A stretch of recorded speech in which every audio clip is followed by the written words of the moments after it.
boy. The Age of Innocence.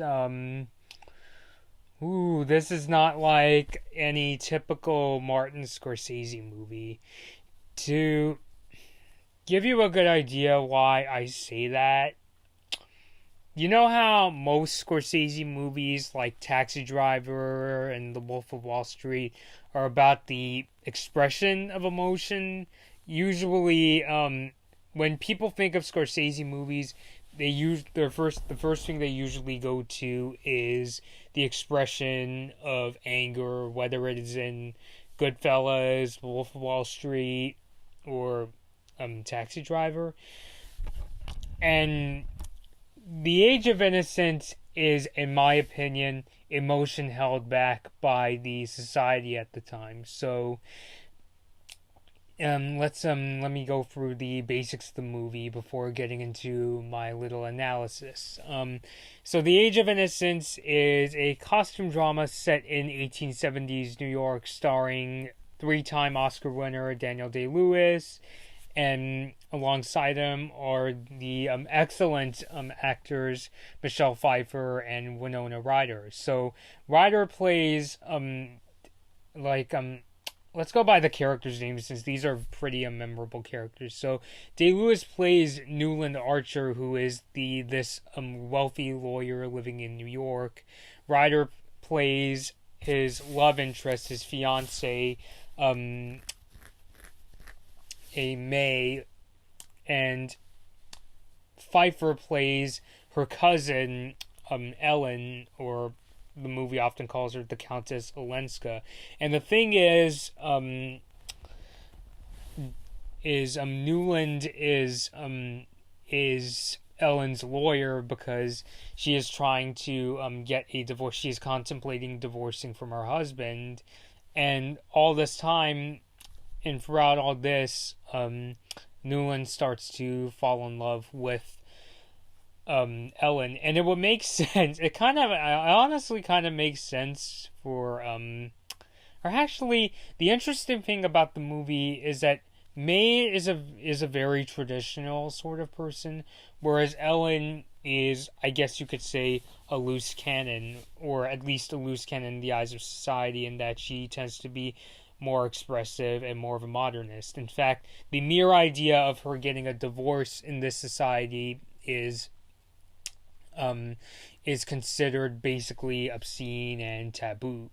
And the interesting thing about Newland is that he kind of has a foot in both sides of the coin, in that while he tends to be very traditionalist, at least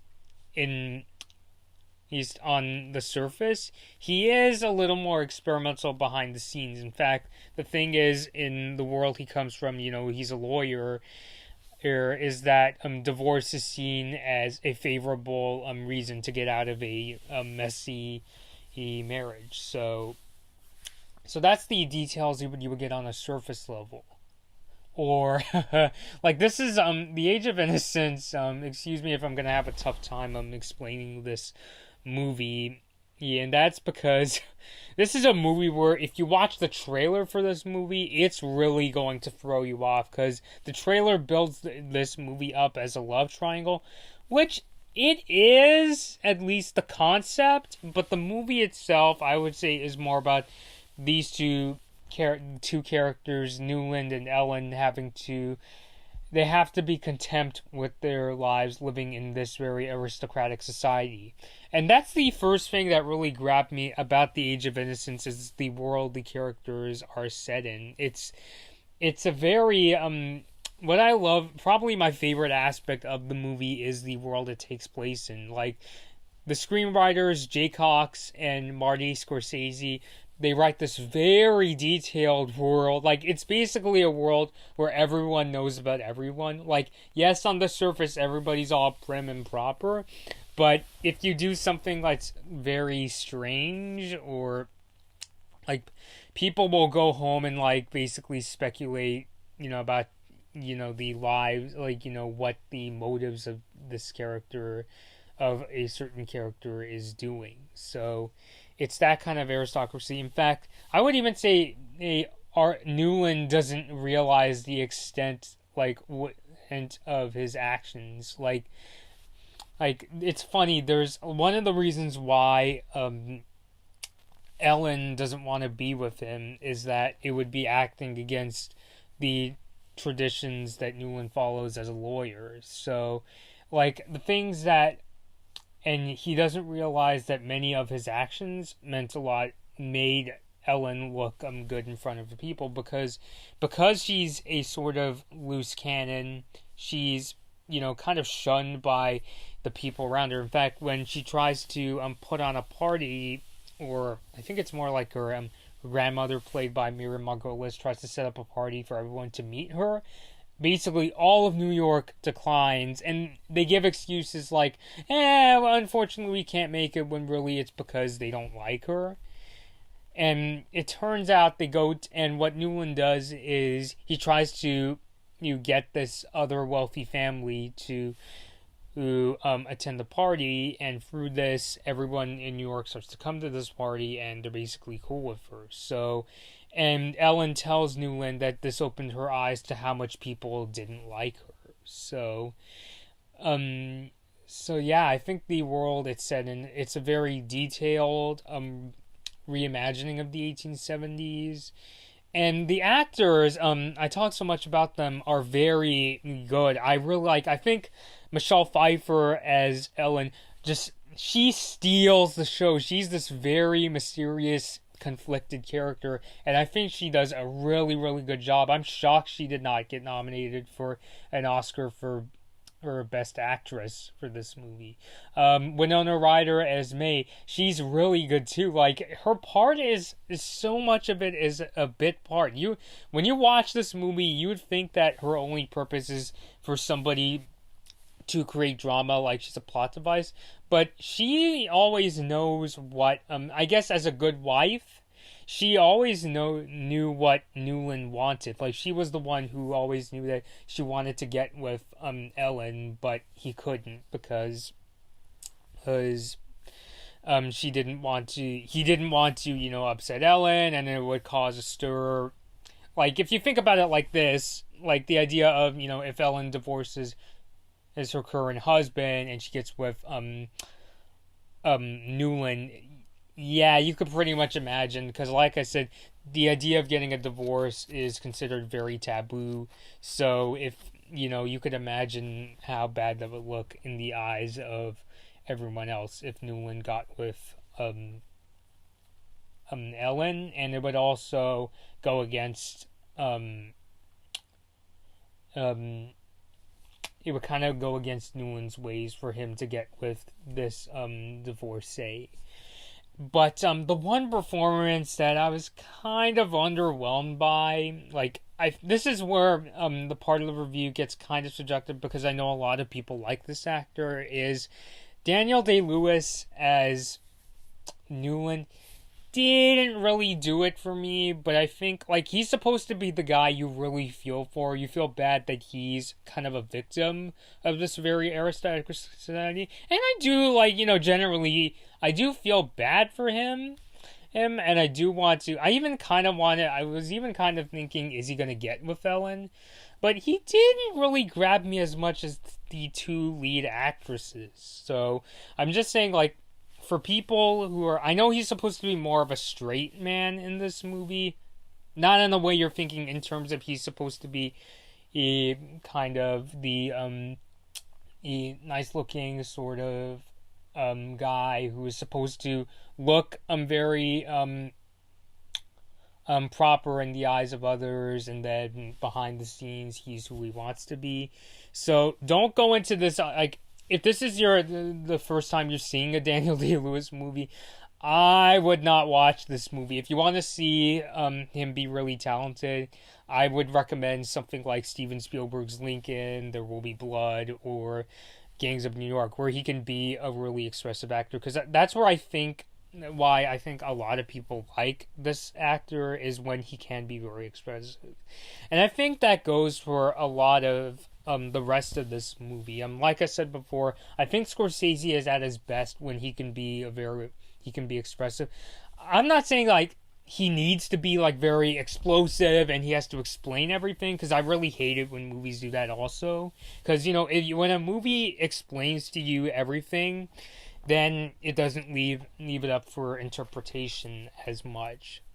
But it just feels like with this movie, there are times where it feels like there's a lot of telling and not enough showing. Like there will be parts where they'll just tell you things. Like for instance, there's a scene where they mention that everyone around Newland kind of suspects that he wants to get with Ellen, and all you're told, the only way you know, is that the narration. And even like the idea of Ellen being sort of aloof in the society, the main way you could tell is that she's contemplating divorce, but there's not really much else in the movie that, so you only know that because the narration tells you. And let's actually talk about the narration in this movie, because I feel like Scorsese often uses narration as a really neat device to get in the heads of his protagonists, or anti-heroes if you prefer, whether it be in movies like The Wolf of Wall Street, Goodfellas, and Taxi Driver. So in those movies, he uses narration really well. In The Age of Innocence, it feels really disconnected. Like, it just feels like the narration is there just to spill details. And part of that is because the narrator in this movie is a third-person narrator. It's not Ellen, it's not May, it's not Newland. It's just another actor like telling you guys what's going on. So I kind of feel in this instance the narration feels a bit like disconnected. So I don't know if it's because I've gotten really used to Scorsese films where the narrator is the main character, but for me, the narration feels a little detached and maybe a bit overused. So, what else can I really say? Wow, I feel like I just went over a lot of the movie. And I just feel like throughout most of the movie, I feel like you're basically told, a lot of the character motivations. You're shown, in terms of the showing, this movie, like I said, does a really good job, recreating the 1870s New York. This is not a New York you'll be used to. You're used to if you come from most Scorsese films. This is not the gritty streets of Taxi Driver or Goodfellas. This is, again, an aristocratic, very elegant New York, shot beautifully by the late great Michael Bauhaus. I'm really sad that he passed before I got to see a lot of his work. I mean, not that I don't think I would ever have gotten the chance to meet Bauhaus, even though he's one of my favorite cinematographers, but I always like to see the works of artists while they're still around, rather than, because when I feel like when I discovered them after their passing, it just feels like I came too late. So, but that's why, it's so great, is now they've left a legacy of great works. And so, yeah. I don't know. I mean, I'm not going to rank it amongst, it's not up there with something like Barry Lyndon. It's not as elegant, but for the movie's purpose of showing this really grand, wide world, it does a really fantastic job cinematography-wise. I wouldn't even want to make the comparison to Barry Lyndon, but I only brought that up because that was another costume drama I saw recently. By the way, to go off on a tiny tangent, if you're wondering my thoughts on Barry Lyndon, I like the first half more than the second half. I just feel like the second half starts to get draggy, but it was very beautifully shot. So, but anyway, getting back to The Age of Innocence, so the cinematography is really good. One of the really weird things, one of the parts where I think Scorsese went too far is the editing, and it's a shame because I really like Thelma Schoonmaker. I think she's one of the greatest living editors, but the editing in The Age of Innocence I think is way too over the top, especially in the middle of the film. Like Scorsese and Schoonmaker use a lot of cross dissolves, and I feel like it's to the point where it's distracting. Like, a good example where it wasn't needed is there's a scene where where this character is being served a plate of fish, and you see like the first shot is you see the cook taking it out of the tray, and then cross dissolve, putting it on a plate, and then cross dissolve, serving it, and this is being done while the character is talking, and it's in a more exposition scene. It's not during like a dramatic scene or during a scene where they're introducing a big party. And there's also a couple times in the movie, like there's a scene where the three lead characters go to this opera, and when it's trying to focus on Newland and Ellen, it does this really distracting like vignette. Like if I were to like frame the shot, like let's say Newland and Ellen are here, and there are these two guys just sitting there. They do this really distracting vignette. And I was just like, I get it. I'm supposed to focus. I just feel like maybe because nowadays when you learn about where to put vignettes in editing, vignettes are supposed to be really subtle. Like you almost shouldn't be able to see it. It's almost like a psychological sort of a thing. So seeing this kind of distracting editing just didn't really do it for me. When the cross dissolves are needed, like during like exposition scenes, like when Newland is reading like a letter, I think it works just fine. But for scenes that are more about getting in the moment, I kind of feel they were unneeded. So, again, Thelma Schoonmaker, God bless her. I really love her editing style, but in this movie, I feel like she and Scorsese went a little too far with the editing. So, what else is there? I talked about the cinematography. I talked about the story. Which, by the way, I will add, as much as the story I think is a little too much telling, not enough showing, I will say toward the end, it does give you enough that you do feel for these characters. Like, I'll get into a bit of spoiler territory. So, Ellen and Newland end up accepting that they're never going to get together because of their society. So, he goes off and lives his admittedly happy, if not totally honest, marriage to May. They end up raising 3 children. May actually dies of pneumonia, which I honestly felt for. I was really shocked. Good sign of a character investment. And when he gets his chance to meet Ellen again in Paris, like she moves to Paris, I think it was her way of getting away from Newland. He decides not to see her again, which I felt was really it's a very poignant ending and was really set. So I think by the end I was content with how they were not giving us enough details. I guess you could say it's because of how restricted these characters are. They are in the society they're in, but I just felt like they could have done a little more.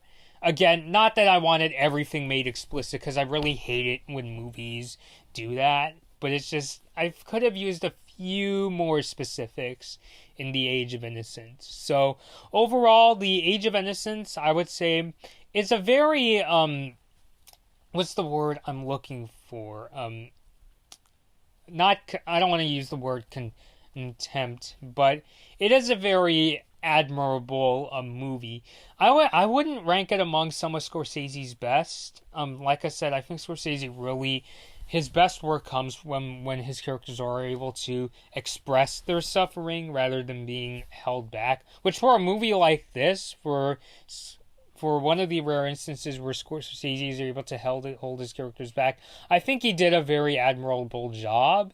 It's just that I would have liked to have seen a few more specifics. Some of the editing I think should have been a little more subtle, because when it comes to very extravagant like movies like this, I kind of believe in that saying Leonardo da Vinci once said, where simplicity is the ultimate sophistication. And I feel like Scorsese could have taken from something like that when he made this movie. And so, yeah, I guess you could say in this instance he was being too subtle, and when he tried to be the more expressive Scorsese, it didn't really work to his advantage. But I would still say The Age of Innocence is still a very commendable movie. Just because I don't rate, I mean, keep in mind when I'm ranking a Scorsese movie towards the lower in a lower rank, keep in mind what's not as good in terms of Scorsese movie is still a very wonderfully made movie. Okay, so that I think that just comes to show how amazing a director he is. So, yeah, I mean, I would even say I would watch it again. I would have a higher chance of watching it again compared to something like Stanley Kubrick's Barry Lyndon. So, all right, guys, this has been my review of The Age of Innocence. If you think I'm not taking in this movie correctly, like, please let me know. Next week, I will be checking out Martin Scorsese's review of Cape Fear, which, oh boy, I've been really wanting to see that movie, as well as the original Cape Fear from J. Lee Thompson for a really long time. I'm probably just gonna end up reviewing the remake, which Steven has told me he thinks it's too bombastic, but I just want to see, even if it's like really cheesy.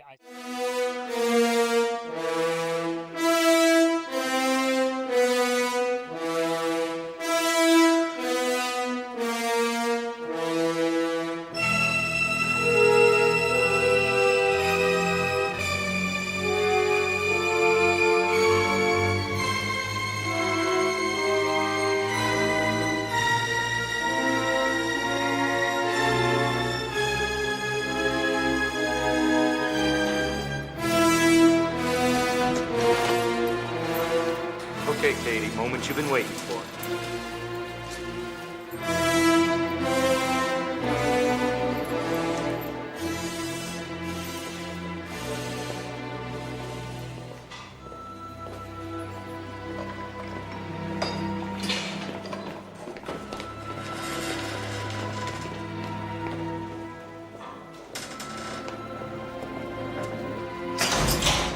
Any people coming for you, Katie? What about your books? Already read them.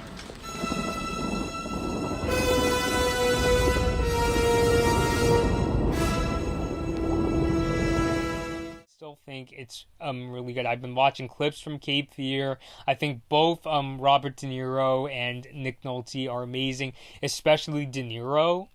As Max, you watch this guy and you wouldn't believe what he's capable of what De Niro is capable of doing in terms of acting as this really twisted guy. Like, seriously, go look up some clips from like the beginning and like some of the more iconic scenes, like when he gets out of prison and when he's going to the movie theater. Like, it's really amazing stuff. Not just from the cheesiness, but it's also some really good acting. But I'll talk more about that when I get to see Cape Fear next week. So, alright guys, this has been Blood Moon Bobby, and thanks for watching. Hi guys, this has been Scorsese Saturdays on the Blood Moon Bobby YouTube channel. If you like this video, please give it a like, subscribe to this channel, share this video, and feel free to leave a comment. Thanks for watching.